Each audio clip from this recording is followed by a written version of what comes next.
नमस्कार, आप देख रहे हैं के न्यूज। मैं हूं आपके साथ सूरी चौहान। 2024 के चुनावी माहौल में आपका स्वागत है। पांचवें चरण के लिए नामांकन को लेकर कुछ ही समय बाकी रह गया है और बात अगर अमेठी और रायबरेली सीट की कर लें तो अभी यहां पर किसी भी प्रत्याशी की घोषणा नहीं की गई है और माना यह जा रहा है कि अमेठी और रायबरेली से आज राहुल और प्रियंका गांधी के नाम का ऐलान हो सकता है।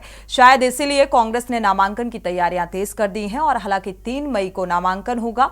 कांग्रेस के यूपी प्रभारी अविनाश पांडे के भी अमेठी दौरे का कार्यक्रम 3 को है और होर्डिंग और बैनर तैयार किए जा रहे हैं। गाड़ियां बुक कर ली गई हैं, लिहाजा राहुल गांधी और सपा अध्यक्ष अखिलेश यादव की तस्वीर के साथ कांग्रेस के स्लोगन को ही प्रमुखता में रखा गया है। कुछ होर्डिंग्स पर प्रियंका और सोनिया गांधी की भी बड़ी तस्वीरें रखी गई हैं। कांग्रेस सूत्रों का दावा है कि अमेठी और रायबरेली सीट से राहुल और प्रियंका गांधी ही उम्मीदवार होंगे। कौन किस सीट से लड़ेगा फिलहाल ये अभी तय नहीं हो सका है क्योंकि 3 मई को नामांकन होना है और इसको लेकर अभी भी पार्टी की तरफ से कोई भी चेहरा चुनावी मैदान में नहीं उतारा गया, नहीं घोषित किया गया।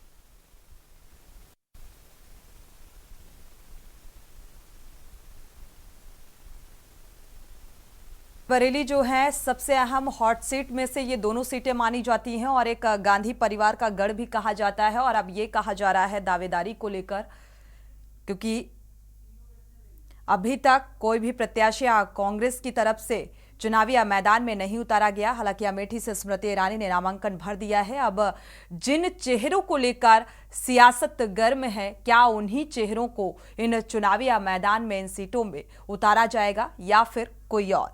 क्योंकि रायबरेली में प्रथा बरकरार रहेगी या फिर परिवर्तन, ये बात की बात है।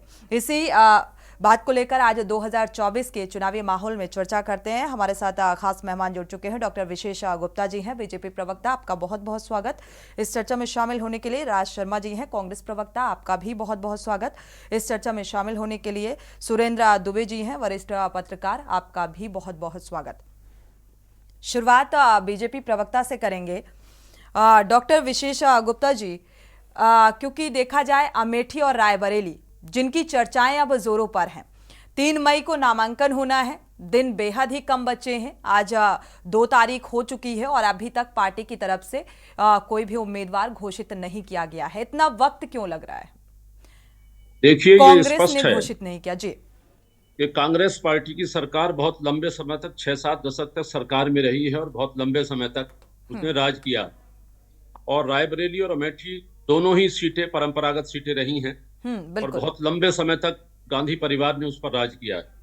आज ही बड़ी अफसोस की बात है कि इतना लंबा समय जो परंपरागत सीटें रही हो और बहुत लंबे समय तक जीत का आधार रहा हो, वहां निश्चित तौर पर इतना समय लगना ये तकलीफ की बात है कि बिल्कुल। कांग्रेस जैसी पार्टी जो बहुत पुरानी पार्टी है, जो परंपरागत पार्टी है, वर्तमान में इंडी गठबंधन का उसका साथ है।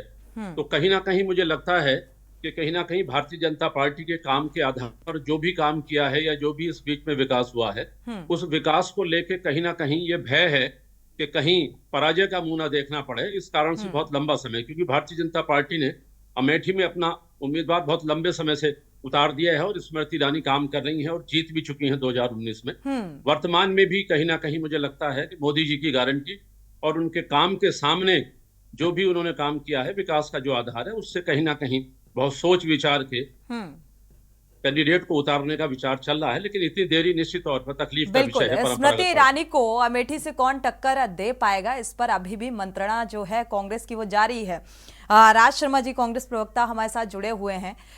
राज शर्मा जी, चूंकि मुझे लगता है 13 बार यहाँ पर कांग्रेस ने जीत दर्ज की, कांग्रेस का गढ़ है अमेठी और रायबरेली, और ऐसे में अब इतना वक्त क्यों लग रहा है? क्या इसे डर माना जाए, जैसा कि डॉक्टर विशेष गुप्ता जी ने कहा कि मोदी जी ने इतने काम, विकास कार्य कराए, उसको लेकर अब स्मृति ईरानी को टक्कर कौन दे पाएगा, इस पर अभी भी मंथन किया जा रहा है। मैं सोनी जी सबसे पहले तो बीजेपी के नेता डॉक्टर विशेष गुप्ता जी से एक बात कहना चाहता हूँ, हम्म। क्योंकि ये डॉक्टर हैं। अगर ये मेडिकल डॉक्टर हैं तो मुझे लगता कि ये अपने आप से और देश से न्याय तब कर पाते जब ये आपके चैनल से कोविशील्ड से जो नुकसान पहुंच रहा है उसके लिए कौन सी दवाई यूज की जाए, मेडिसन, वो बताते तो शायद इनका कहना सार्थक होता। चलो एनी है। अब मैं आपको बता दूं कि किसी को किसी का डर नहीं होता है। और जहां तक रायबरेली और अमेठी की बात है, वो हमारे लिए पॉलिटिकल सीट नहीं है। भारतीय जनता पार्टी के लिए तो पॉलिटिकल सीट हो सकती है। और उसके बाद भी मैं एक बात इनसे भी पूछ सकता हूं कि इन्होंने रायबरेली में अब तक कोई कैंडिडेट अपना क्यों। चलिए, अपने 2024 के चुनावी माहौल में वापस लौटते हैं। खास मेहमान जुड़े हुए हैं। राज शर्मा जी की बात अधूरी रह गई थी, पूरी कर लीजिए राज शर्मा जी। तो मैं एक बात यही कहना चाहता हूं, देखिए कि आज जो भारतीय जनता पार्टी अमेठी और रायबरेली की चिंता कर रही है, लेकिन मुझे लगता है कि जो यहाँ के इनके प्रवक्ता हैं, तथाकथित डॉक्टर भी होते हैं, एडवोकेट भी होते हैं, इन लोगों को एक बात भारत की जनता को बताना चाहिए कि मेरे देश के प्रधानमंत्री की क्या मजबूरियां रह रही, जो एक सेक्स रैकेट चलाने और लड़कियों के संग, अपनी खास लोगों के संग, अगर एक आध कोई उसने गलत काम किया होता जिसको वो नहीं जानता, जानने वाली यानी रक्षक भक्षक बना, अपनी ही पार्टी की सांसद नेता अपनी ही नौकरानी के संग शोषण करने वाले व्यक्ति को प्रधानमंत्री मंच से कहते हैं, सब कुछ जानने के बाद। एक चीज और आई है जानने में कि सब कुछ जानने के बाद भी कहते हैं कि इसको वोट देने का मतलब डायरेक्ट वोट मुझे जाएगा। तो मैं समझता हूं तो इनको इस्तीफा देना चाहिए कि नहीं देना चाहिए। देखिए, मैं आज भी एक गुजारिश करता हूं कि मेरा देश देवियों का देश, और मैं अक्सर ये बातें करना चाहता हूं कि अगर हमारे देश में देवियों के संग अत्याचार होगा तो ये सृष्टि में हमेशा से रहा है। जब भी किसी राक्षस ने देवियों को तंग तो किया, इसमें तो दो राय नहीं। देवियां तंग हो गई, जैसे कहते हैं पहाड़ों तक पर जान बचानी पड़ी, अंततः राक्षसों को मारा गया। और इसीलिए मैं कहता हूं सोनी जी कि ये 4 जून जब आएगा तो देश की और प्रदेशों की जो महिलाएं हैं, जो अंदर अंदर खौफ के मारे भारतीय जनता पार्टी की खिलाफत नहीं कर पा रही हैं, वो वोट से इनको सजा देंगी। और मैं फिर निवेदन करता हूं भारतीय जनता पार्टी के प्रवक्ताओं ठीक से है कि राज शर्मा जी, देश में सत्ता दरअसल चुनावी मुद्दे देखा जाए, जिन मुद्दों पर विपक्ष बात कर रहा है, चाहे वो महिला सुरक्षा को लेकर हो या शिक्षा को लेकर हो, बेरोजगारी को लेकर हो, महंगाई को लेकर हो, लेकिन विपक्ष के उन तमाम नेताओं को यह समझना होगा कि आखिर जनता किस आधार पर वोट देना चाहती है। जनता के बीच क्या जरूरी है, उन मुद्दों को टटोलना और उनके दिल तक पहुंचना। मुझे लगता है विपक्ष को इस बात पर भी ध्यान देना चाहिए, क्योंकि मुद्दे बहुत हैं, लेकिन क्या जनता उन मुद्दों के आधार पर वोट करेगी। हमारे साथ सुरेंद्र दुबे जी भी जुड़े हुए हैं, साथ ही मैनपुरी में मेगा रोड शो चल रहा है, मैनपुरी सीट को लेकर भी हम चर्चा करेंगे। डिंपल यादव यहाँ समाजवादी पार्टी की तरफ से चुनावी मैदान में ताल ठोक रही हैं और भारतीय जनता पार्टी से जयवीर सिंह हैं कैबिनेट मंत्री। चुनावी मैदान में एक बड़ी चुनौती है समाजवादी पार्टी के सामने भी। और देखा जाए, सुरेंद्र दुबे जी की प्रतिक्रिया पहले ले लेते हैं इस चुनावी माहौल को लेकर। सुरेंद्र दुबे जी, फिलहाल अमेठी रायबरेली और साथ में मैनपुरी का सियासी समीकरण क्या देख पा रहे हैं, क्योंकि अमेठी रायबरेली पिछले कई अरसे से चर्चाओं में है और यहां पर लगातार कहा जा रहा है कि राहुल गांधी चुनावी मैदान में नजर आएंगे अमेठी से, प्रियंका गांधी वाड्रा रायबरेली से। फिर सूत्रों के हवाले से खबर आती है कि साफ तौर पर इनकार कर दिया गया। तो आखिर अब कौन? सुरेंद्र जी शायद नहीं है, प्रतिक्रिया लेंगे आगे। विशेष गुप्ता जी का रुख कर लेते हैं। डॉक्टर विशेष जी, मैनपुरी सीट, अभी मेगा रोड शो की तस्वीरें आपने देखी, जहां पर सूबे के मुखिया रोड शो करते हुए नजर आ रहे हैं, एक भारी हुजूम और यहां पर भी एक कांटे की टक्कर, क्योंकि मैनपुरी सीट भी हॉट सीट में से एक है। निश्चित ही हॉट सीट है, लेकिन पिछली बार भी जब मैनपुरी से चुनाव हुआ था तो उसमें भी भारतीय जनता पार्टी ने टक्कर दी थी। वर्तमान में भी जो स्थितियां हैं, तो जो 2 चरण के जो चुनाव हुए हैं, उसने तमाम परिवार के नाम पर, जातिवाद के नाम पर, वंशवाद के नाम पर, कहीं ना कहीं दोनों चरणों में जिस प्रकार से जनता ने मतदान किया है, उसमें भारतीय जनता पार्टी निश्चित तौर पर आगे है। और यहाँ मैनपुरी में भी जिस प्रकार से टक्कर दिखाई देती है, भारतीय जनता पार्टी का जो माइक्रो मैनेजमेंट है, जो तमाम मंडल से लेके बूथ तक जो माइक्रो मैनेजमेंट है, मुझे लगता है कि उससे हम इस बार मैनपुरी सीट को बहुत अच्छे वोटों से बहुत अच्छी जीत वहां पर दर्ज होगी। और मेगा शो में जो भी जनता दिखाई देती है, भीड़ दिखाई देती है, ऐसी परंपरागत सीट पर जो एक परिवार का कब्जा रहा है हमेशा, उस परिवार से बाहर निकलकर लोगों ने मोदी जी की गारंटी और उसके कामों पर जिस प्रकार से शो किया है, आने वाले समय में हमें लगता है कि मैनपुरी सीट भी हम बहुत बड़ी जीत से जीतेंगे। क्या लगता है राज शर्मा जी, भारतीय जनता पार्टी का माइक्रो मैनेजमेंट कारगर सिद्ध होगा? यहाँ पर परंपरागत सीट है ये समाजवादी पार्टी की देखा जाए, और ये विपक्षी जो गठबंधन है वो इस लिहाज से किया गया है कि जो मोदी लहर है या भारतीय जनता पार्टी है उसे मात दी जा सके। देखिए सोनी जी, मैं एक और बात बता दूं, भारतीय जनता पार्टी के नेता झूठ बोलना कब छोड़े।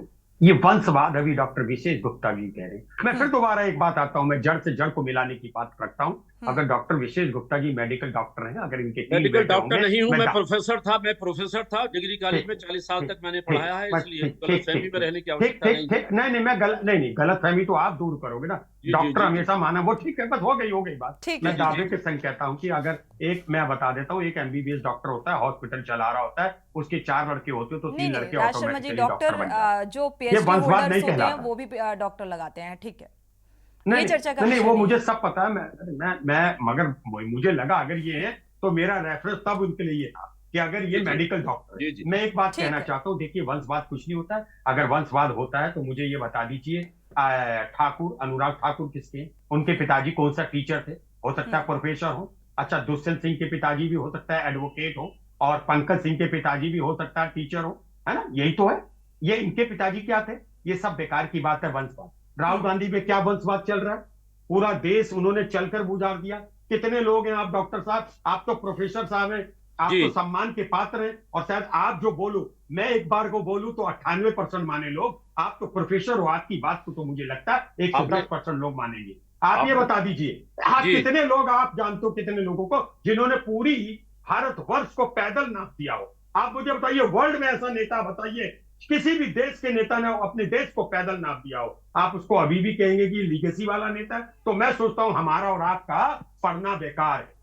आप पहले देखिए, आईना जब भी उठाइए पहले देखिए फिर दिखाइए। ये बात को मानिए। आप मुझे एक बात का जवाब दीजिए, रायबरेली में आपने क्यों नहीं करा घोषित?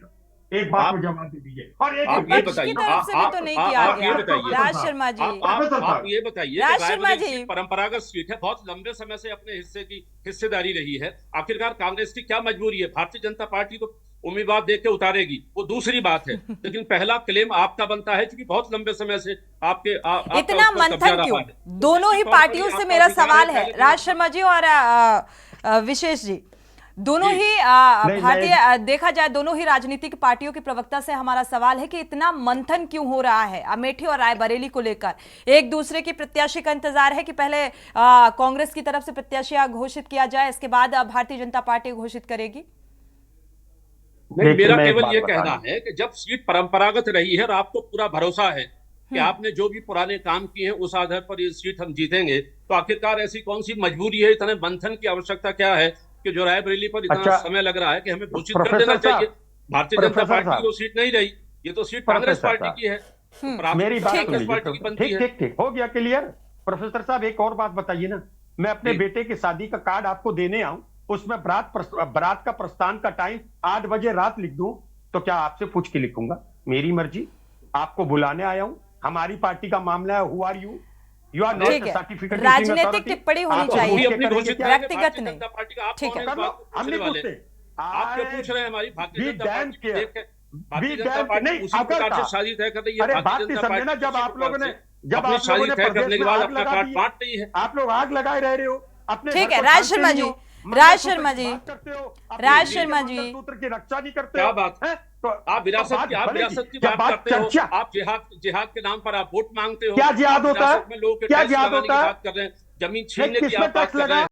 आप पहला टैक्स लगा, आप प्रोफेसर होकर भी ऐसी बातें करोगे? राज शर्मा जी, राज शर्मा जी, राज शर्मा जी और डॉक्टर विशेष गुप्ता जी, आपका रुख करेंगे। हमारे साथ सुरेंद्र दुबे जी भी जुड़ चुके हैं, वरिष्ठ पत्रकार, प्रतिक्रिया बेहद मायने रखती है। सुरेंद्र दुबे जी, यहाँ पर आरोप और प्रत्यारोप के बीच दरअसल अब दोनों ही पार्टियों को लगता है, इंतजार है इस बात का कि कांग्रेस पहले प्रत्याशी घोषित करे।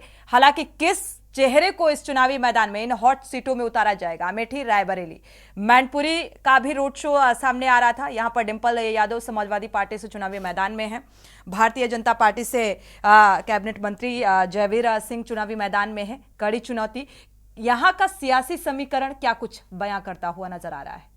क्या परिवर्तन की उम्मीद लग रही है? तीसरी बार भी प्रधानमंत्री राज शर्मा जी, प्रधानमंत्री बनने डॉक्टर जा रहे हैं। विशेष आप गुप्ता देखते जी, हैं ना सारी आपका रुख करेंगे तब आपकी आप आंखों के बोलिएगा। सामने सारी चीजें उपलब्ध है। वरिष्ठ पत्रकार की भी प्रतिक्रिया ले लेते हैं। जी, सुरेंद्र दुबे जी, अनम्यूट करिएगा। हाँ, मूल विषय ये चल रहा था कि अमेठी और रायबरेली से जी, कौन चुनाव लड़ेगा। इसको लेकर पिछले 15 दिन से हम लोग हाँ, डिबेट कयास कर लगा रहे रहे हैं, हैं अपनी बिल्कुल। अपनी जानकारियों के अनुसार। हम्म, आज खबर जो है वो ये है कि राहुल अमेठी में जो कांग्रेस परिवार के खानदानी वकील हैं जो नामांकन वगैरह कराते रहे हैं, वो पहुंच गए, उनकी टीम पहुंच गई। तो ये एक अंदाज लगाया जा रहा है कि शायद राहुल गांधी वहां से चुनाव लड़े। ठीक है। दूसरा एक ये है कि ये भी खबर है कि सोनिया गांधी ने राहुल को प्रियंका दोनों कह दिया है कि आप जाकर के चुनाव लड़िए। ये भी खबर है कि प्रियंका गांधी का गुजरात का दौरा रद्द कर दिया गया। तो अब हम आखिरी दिन, क्योंकि कल तो नामांकन होना ही, बिल्कुल 3 मई। अगर आज नहीं कर पाएंगे अनाउंस तो कल नामांकन तो नहीं हो पाएगा। वो भी ऐसे दौर में जो आप देखें कि सूरत में अनअपोज्ड हो जाते हैं, किसी किसी प्रदेश में लोग अनअपोज्ड इलेक्ट हो जाते हैं। तो मुझे लगता है कांग्रेस को इतनी होशियारी जरूर दिखानी चाहिए कि कम से कम एक दिन पहले प्रत्याशी तय कर लें, वरना पता चले गए तो पता चला किसी और ने नामांकन करा दिया है कांग्रेस में, और जो निर्वाचन अधिकारी है उसने कह दिया कि हाँ अनअपोज्ड हो गया है। ये सब खेल जो चल रहा है। बिल्कुल। सुरेंद्र जी, अमेठी से अगर राहुल गांधी चुनावी मैदान में नजर आते हैं, अगर कांग्रेस की तरफ से घोषित किया जाता है, हालांकि अभी तक आधिकारिक कोई ऐसी पुष्टि या ऐसी कोई बात निकलकर सामने नहीं आ रही है, तो क्या कुछ बदलाव की स्थिति देख पाएंगे? नहीं, देखिए, अगर राहुल गांधी लड़ेंगे, आप एक बात देखिए, पिछले एक हफ्ते से स्मृति ईरानी ये नहीं कह रहे कि राहुल गांधी भाग गए। पहले 15 दिन पहले कह रही थी, तो उनको लगता था कि शायद नहीं आएंगे। जब से उनको ये लगने लगा कि शायद आ जाए, हम सिर्फ डिबेट कर रहे हैं, आई डोंट नो कि असली बात क्या। तो पिछले एक हफ्ते से स्मृति ईरानी का ऐसा कोई वक्तव्य नहीं है जिसमें उन्होंने कहा है कि राहुल गांधी भाग रहे, आए हम उनसे लड़ें। क्योंकि राहुल गांधी मजबूत प्रत्याशी तो है और एक लंबे समय से अमेठी से है। आप देखिए, अमेठी और रायबरेली ये दोनों गांव थे। बिल्कुल। कांग्रेस परिवार ने, अच्छा, भारतीय जनता पार्टी का ये मानना है कि इतने विकास कार्य हुए और स्मृति ईरानी पर एक बार फिर से पार्टी ने भरोसा जताया, और अभी तक कांग्रेस की तरफ से प्रत्याशी अमेठी में घोषित नहीं किया गया, ना ही रायबरेली में। अभी तक का बात का मैं जवाब देता हूँ आपको। बिल्कुल। तो उन विकास की योजनाओं से डरे हुए हैं विपक्षी दल। देखिए, स्मृति ईरानी पहले से वहां MP है, तो उनका टिकट घोषित कर लिया गया। चर्चा ये थी कि राहुल गांधी बहुत ज्यादा इच्छा नहीं जता रहे, तो कहते कि संकट में वायनाड ने हमारा साथ दिया, तो हम वायनाड को कैसे छोड़ेंगे। लेकिन अब अगर वो आ रहे हैं, और कहा यह जा रहा है कि सोनिया गांधी ने दोनों बच्चों को कह दिया कि नहीं, आपको जाना है, नामांकन करना है। तो अगर राहुल गांधी लड़ते हैं तो स्मृति ईरानी को पसीना आ जाएगा, इसमें कोई दो राय नहीं। कौन जीतेगा हारेगा ये हमारा आपका काम नहीं है। न हम ज्योतिषी है, न कोई नजूमी आदमी की बता दें कौन जीत जाए। अरे जिसके पक्ष में वोट पड़ेंगे, जो काउंटिंग में जीत जाएगा जीत जाएगा। रायबरेली अभी तक बिल्कुल, उन्होंने बीजेपी ने भी प्रत्याशी ने घोषित किया, उसका जवाब कोई बीजेपी वाला नहीं देता। वो कैसे नहीं, हम भी देख रहे हैं। होता है ये इसीलिए है, इस प्रदेश में 1 दर्जन सीटें ऐसी हैं जिनका आजकल नामांकन है आखिरी, और वहां सब यही चल रहा है। जैसे ब्रजभूषण शरण सिंह क्यों नहीं दाखिल करा दिया, आज करण सिंह का टिकट क्लियर किया गया है कि उनके बेटे लड़ेंगे। ये दांवबाजी, एक दूसरे को अंधकार में रखना और अचानक से अपना प्रत्याशी खड़ा करना सामान्य प्रक्रियाएं हैं। इनमें अच्छा मान लो एकदम पहले से हो जाता तो क्या होता। असली काम तो है कि जब चुनाव होगा, मतदान होगा, कौन जीतेगा ये देखने वाली बात होगी।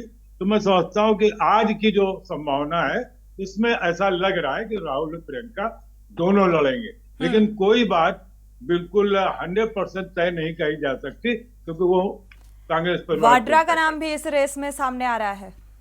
वाड्रा के नाम तो मेरे ख्याल खत्म हो गया है। वाड्रा जी अब नहीं है।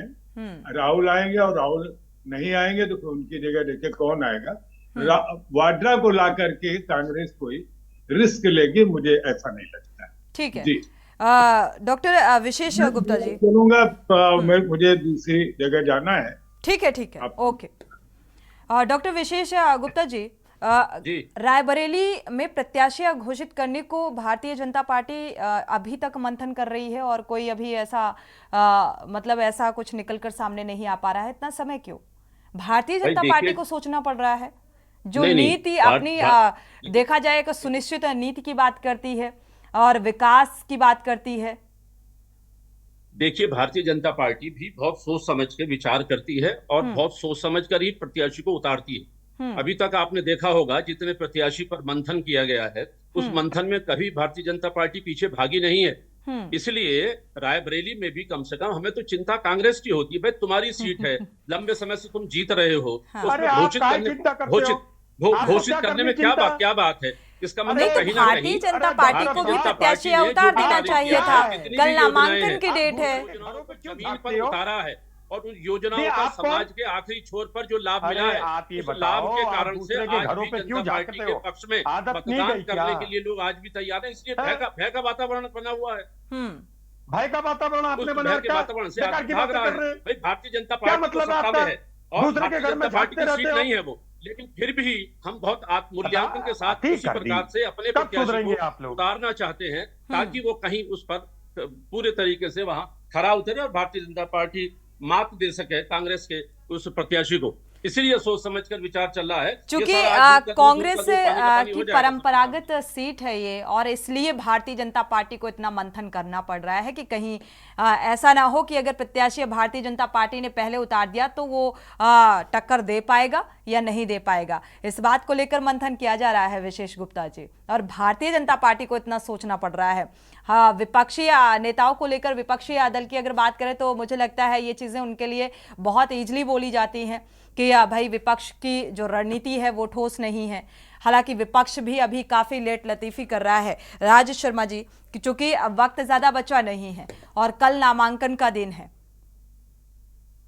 कल मैं ये सोच रहा हूँ क्योंकि प्रोफेसर साहब बहुत चिंतित हैं और अगर ज्यादा चिंतित हुए तो इन्हें चिंतित कोविशील्ड का कांग्रेस भी जो बहुत इंजेक्शन चिंतित है। लगा- ज्यादा चिंतित है, नींद नहीं आ रही, हम लोग तो चैन से सो प्रोफेसर रहे हैं। साहब, ऐसी आप कैसे प्रॉब्लम हो नहीं है। प्रोफेसर साहब? जी, प्रोफेसर चिंतित- साहब, आप तो हमेशा चिंतित स्टूडेंट को नहीं है, डांटते होंगे, बिल्कुल बीच में बहुत मत बोलो। निश्चिंतता से। आप तो स्टूडेंट को डांटते होंगे और आप ही बीच में बोल रहे हैं। जी, तो मैं जी, ये जी। सोच रहा हूँ कि आपको कल सब कुछ क्लियर हो जाएगा, शाम तक ही हो जाएगा, जिससे कि आपको ज्यादा टेंशन ना हो। आपसे मतलब बीजेपी को, व्यक्तिगत नहीं हूं मैं, ठीक है ना? आप लोग जो समझ जाओगे, क्योंकि आप लोग जानते हो कोविशील्ड जो आपने नकली दवाइयां लोगों को लगवा दी और उन्हीं से करोड़ों रुपया चंदा ले लिया। आप लोगों की आत्मा, देखिए इंसान की आत्मा तो होती है प्रोफेसर साहब, आपकी भी एक आत्मा होगी। घर में लोग भी कहते होंगे, महिलाएं भी कहती होंगी कि आज जो जिस पार्टी का नेता मंच से मंगलसूत्र की बेइज्जती करता हो, आप उस पार्टी में क्या करने जाते हो? तो कहीं ना कहीं दुख आपको भी होता होगा। ठीक है, आप चिंता ना करो, कल राहुल जी और प्रियंका जी नॉमिनेशन कराएंगे। जहां तक कोविशील्ड का सवाल है, आज मुझे लगा राज शर्मा जी ने समाचार पत्र पढ़े नहीं है। सारी संस्थाओं ने स्पष्ट कह दिया है कि जिस प्रकार से लाखों लोगों की जान बचाने के लिए कोविशील्ड ने काम किया है, पूरी दुनिया के डाटा को उठाकर देख लीजिए, सारे समाचार। हालांकि ये डिबेट का विषय नहीं है, इस पर फिर कभी जान विस्तार से चर्चा कर लेंगे विशेष जी, लेकिन हाँ सवाल जरूर उठ रहे हैं इसको भी लेकर। शुक्रिया आप दोनों मेहमानों का इस चर्चा में शामिल होने के लिए। लेकिन 2024 के चुनावी माहौल में जो माहौल बनता हुआ नजर आ रहा है, क्योंकि यूपी की 80 लोकसभा सीटों को लेकर हर एक राजनीतिक पार्टी की पैनी नजर, और ऐसे में अब जब नामांकन की प्रक्रिया, कल नामांकन डेट है, 3 मई को नामांकन होना है और अमेठी और रायबरेली में अभी तक प्रत्याशी घोषित नहीं किया गया है कांग्रेस की तरफ से, और रायबरेली में भारतीय जनता पार्टी को भी इतना वक्त लग रहा है ये सोचने के लिए कि आखिर कौन सा चेहरा रायबरेली सीट में चुनावी मैदान पर उतारा जाए। तो क्या मोदी का ये माइक्रो मैनेजमेंट काम करेगा? क्योंकि अगर राहुल गांधी अमेठी से चुनावी मैदान में नजर आते हैं तो ये स्मृति ईरानी के लिए भी एक बड़ी चुनौती होगी। इसी के साथ 2024 के चुनावी माहौल में इतना ही। आगे खबरों के लिए आप देखते रहिए के न्यूज़ इंडिया।